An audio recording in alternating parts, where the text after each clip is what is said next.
Für viele Nähprojekte braucht man ja gar nicht so viel Stoff.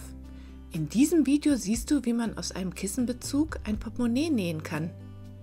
Wenn man am Kissenbezug den Reißverschluss und die Seiten wegschneidet, dann erhält man ein ziemlich großes Stück Stoff.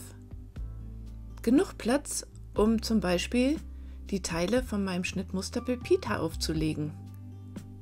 Zusätzlich brauche ich nur 2 Druckknöpfe und als Reißverschluss verwende ich den eben abgeschnittenen. Den trenne ich eben raus und schneide ihn auf die passende Länge zu. Das Teil habe ich mal eben genäht und das wird dann aufgenäht. Oben ist die Öffnung für 2 Karten.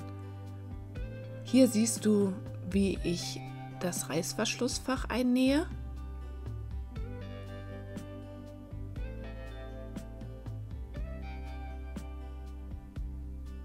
Das Kästchen wird aufgeschnitten, bis in die Ecken werden die Spitzen reingeschnitten und dann kommt der Reißverschluss dahinter.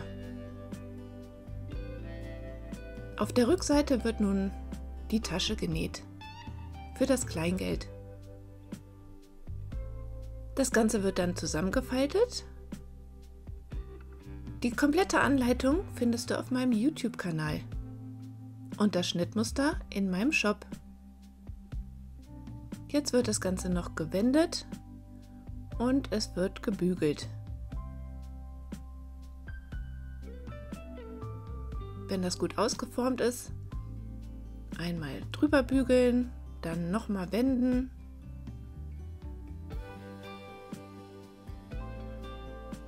Und die Klappe umklappen und bügeln, etwas auskühlen lassen und so sieht das Ganze dann aus. Hier sind die Fächer, hier kommt das Kleingeld rein. Jetzt fehlen nur noch die Druckknöpfe und schon hast du aus einem Kissenbezug ein Portemonnaie genäht. Vielen Dank fürs Zuschauen. Bis dann!